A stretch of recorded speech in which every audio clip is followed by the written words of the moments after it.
Get ready. 10 seconds to go.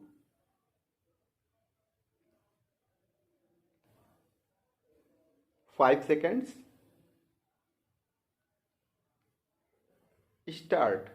This is the third meeting of the Central Advisory Board of Education since India attained her independence. It is now necessary, in the light of experience we have gained in the last 3 years, to consider carefully and dispassionately our hopes and plans for the education of free India in the coming years. It was but natural that after the attainment of freedom, we should have considered ambitious programs for the expansion of our national education. This was necessary as education is one of the most important of our nation building activities. We had also to make special efforts to wipe out the deficiency in education created by over 100 years of foreign rules. It was in this spirit that the Ministry of Education prepared a program of work for the next 10 years. It was obvious that we had to build our educational structure from its very basis and improve it both qualitatively and quantitatively. The number of our literates was and is lamentably low. Even the literacy that is imparted is not of the highest quality. In view of the demand for an all-round expansion and improvement, it became necessary to fix an order of priorities so that our limited resources were not frittered away in attempting too many things simultaneously. You will remember that it was with this object in view that the Ministry of Education, with your general support, proposed that our immediate objectives should be four, namely 1. The provision of basic education on a universal, free and compulsory basis for all our school-going children. 2.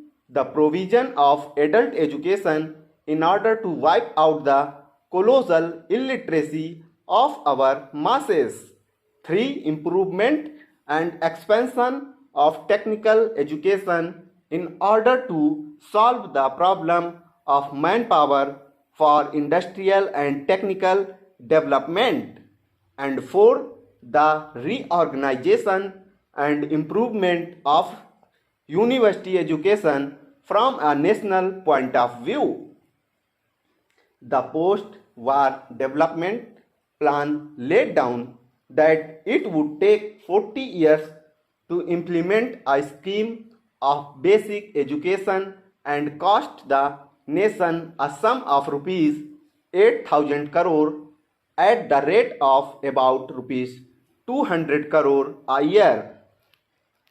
You will remember that after the attainment of independence, we all felt that the period was too long and exigencies of our national economy demanded a reduction in the cost.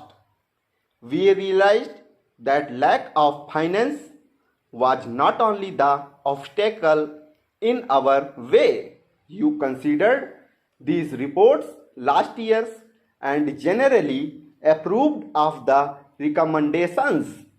I agree with your views and feel that in the light of the modifications suggested, we may prepare our programs on the basis of cooperation between the state and the pupil so that the state may extend the necessary facilities and services on the one hand and the people on the other supplement on a voluntary basis the efforts of the state to improve our standards of technical education.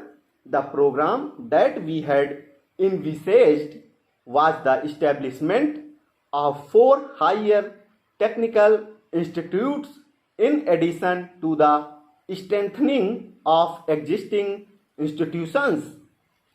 Considerations of finance did not permit us to start with all the 4, but we thought that at least a beginning should be made. The Eastern Higher Technological Institute near Calcutta was taken in hand, though even waiting for the construction of all the necessary buildings. The scheme is in progress, and I hope that the next academic year will see the first batch of teachers and students working in this institute.